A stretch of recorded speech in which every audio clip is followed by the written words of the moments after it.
Good morning, students, and I wish a very happy and energetic day to you all. And I hope that you all are fine at your homes. Myself, Arvind Rai from Alvin Public School, which is situated in Gola Bazar, Gorakhpur. And as you all know, I am a subject teacher of social studies. Students, this video is for class 4th students, and in this video we are going to start our next chapter, okay, topics of the next chapter, that is chapter number 5, and the name of our chapter is the Northern Plains.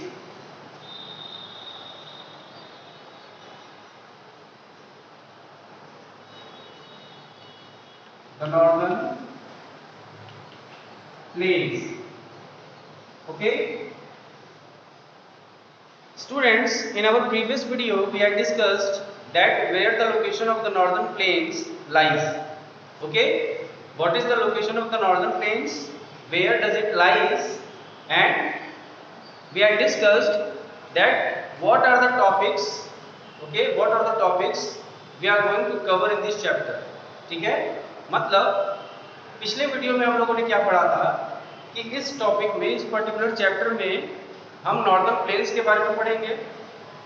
Northern plains का मतलब उत्तरी मैदानी क्षेत्र, ठीक है। उत्तर में जो northern mountains के जस्ट बिलो का जो रीजन है, नॉर्दर्न माउंटेन्स के साउदर्न हिस्से में जो रीजन पड़ता है, जो मैदानी क्षेत्र है, उसको नॉर्दर्न प्लेन्स बोलते हैं। इसकी लोकेशन क्या है, यहाँ की लाइफ क्या है, ठीक है। इन सारी चीज़ों के बारे में हम पढ़ेंगे। और हमने डिस्कस किया था कि इस चैप्टर का जो लर्निंग आउटकम है, लर्निंग आउटकम का मतलब what are the topics we are going to cover in this video. First one is describe the physical features of the northern plains. ठीक है, नॉर्दर्न प्लेन्स में ऐसे कौन कौन से फिजिकल फीचर्स लाई करते हैं, उन डिफरेंट फिजिकल फीचर्स के बारे में हम पढ़ेंगे, ठीक है।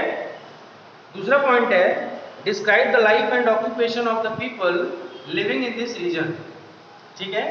यहाँ के लोगों के जीवन के बारे में और यहाँ के लोगों के ऑक्यूपेशन के बारे में। ऑक्यूपेशन का मतलब इनका पेशा क्या है, ये किस तरह का काम करते हैं जिसके बदले में इनको इनकम होती है, पैसे अर्न करते हैं, ठीक है, पैसे कमाते हैं, उसको हम ऑक्यूपेशन बोलते हैं। A work which is done for earning money, that is known occupation of that particular person. Okay, now see on page number 31. Okay, we are starting our chapter. The northern plains are vast, flat and fertile plains that cover most of northern and eastern India. ठीक है, northern plains जो हैं एक बहुत ही बड़े मैदानी क्षेत्र को कहा जाता है और ये बहुत ही फर्टाइल है। फर्टाइल का मतलब उपजाऊ मिट्टी है, मतलब यहाँ पर हम जो भी एग्रीकल्चरल प्रोसेस करते हैं, जो भी फसल उगाते हैं, उसकी पैदावार बहुत अच्छी होती है, ठीक है। Because the soil of this region is very much rich in minerals. Okay, क्योंकि जो नदियाँ ओरिजिनेट होकर आती हैं हिमालय से, तो जब ऊपर से वो बहते हुए नीचे की तरफ इन मैदानी क्षेत्र में आती हैं, तो अपने साथ माउंटेन रीजन से और रास्ते में जितने भी छोटे छोटे खनिज होते हैं, जो मिनरल्स होते हैं, अपने साथ वो बहा के ले आते हैं, जिसको हम सिल्ट कहते हैं, ठीक है। And that silt is deposited in this northern plains, और यहाँ की जो मिट्टी है वो फर्टाइल हो जाती है, ठीक है। यहाँ की फर्टिलिटी बढ़ती रहती है हर साल। That cover most of northern and eastern India. Northern plains का जो हिस्सा है वो नॉर्दर्न साइड से लेके नॉर्थ ईस्टर्न तक फैला हुआ, ठीक है, ईस्टर्न इंडिया तक फैला हुआ है। They stretch across the states of Punjab. Okay, they stretch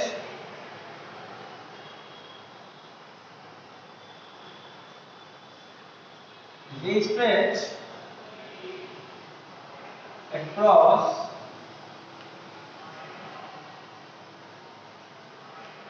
the states of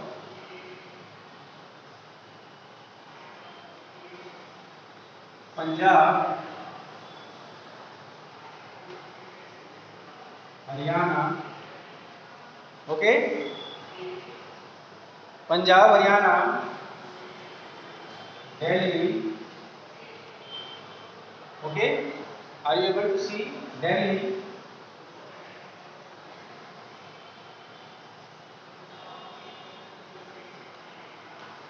Uttar Pradesh, okay, Bihar, West Bengal and Assam.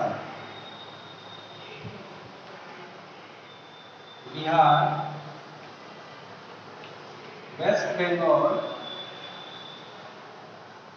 And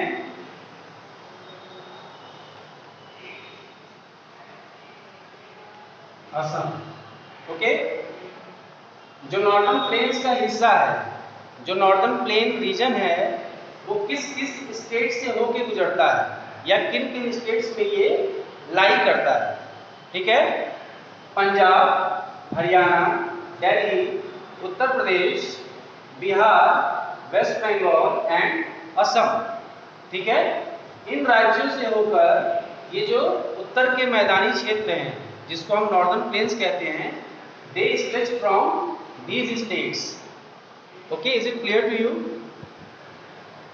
Now, and also one point, you are supposed to mention this point in your notebook. ठीक है, आप heading डालेंगे the stretch of northern plains. Okay, the stretch of northern plains. Okay, okay, lie in the states of Punjab, Haryana, Delhi, Uttar Pradesh, Bihar, West Bengal and Assam. इससे क्या फायदा होगा, अगर in future आपसे कोई test में या exam में या कोई ओरली क्लास में अगर आपसे ये पूछा जाएगा कि किन किन राज्यों से होकर जो उत्तरी मैदानी क्षेत्र है वो किन राज्यों से होकर गुजरता है या किन किन राज्यों में पड़ता है, तो आप इस राज्यों का नाम लिखेंगे and that will be your answer. Now see the second paragraph. These vast plains are formed by the Indus, the Ganga and the Brahmaputra rivers and their tributaries. Okay, how they are formed?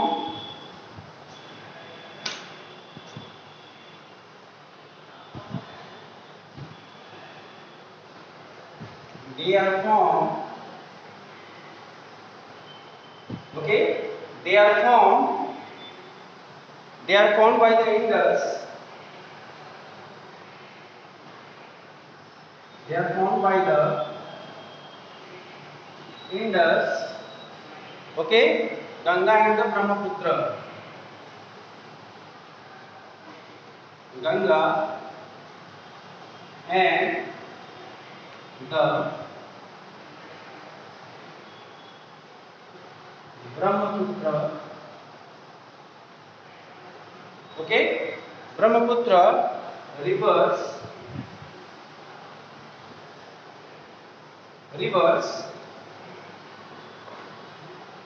and their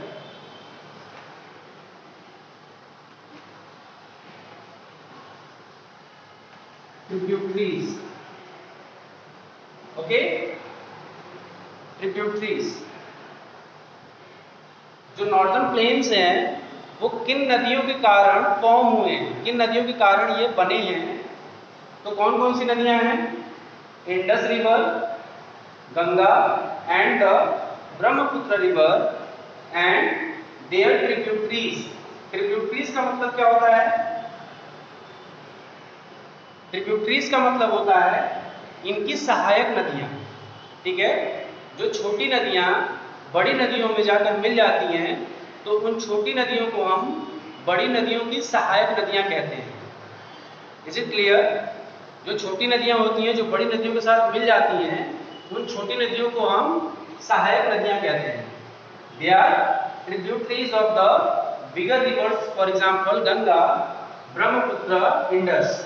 ठीक है, these are the bigger rivers and their tributaries, they together form the northern plain region. Is it clear? This point you are going to write in your notebook. Okay, first point is from which states the northern plains stretch. किन किन राज्यों से northern plains का हिस्सा जो है वो गुजरता है या लाई करता है, तो इन स्टेट्स का आप नाम लिखेंगे। उसके बाद नॉर्दर्न प्लेन्स किन नदियों के कारण बनते हैं, तो इन नदियों का आप नाम लिखेंगे। Okay, you are suppose to mention this points in your notebook, जो आपके फ्यूचर में काम आएंगे आपके किसी भी टेस्ट या एग्जाम्स के लिए। Now turn your page number on page number 32। The northern plains are one of the most thickly populated parts of the world. ठीक है, जो नॉर्दर्न प्लेन्स हैं वो one of the most thickly populated, बहुत ही ज़्यादा पॉपुलेटेड एरिया है पूरे वर्ल्ड में।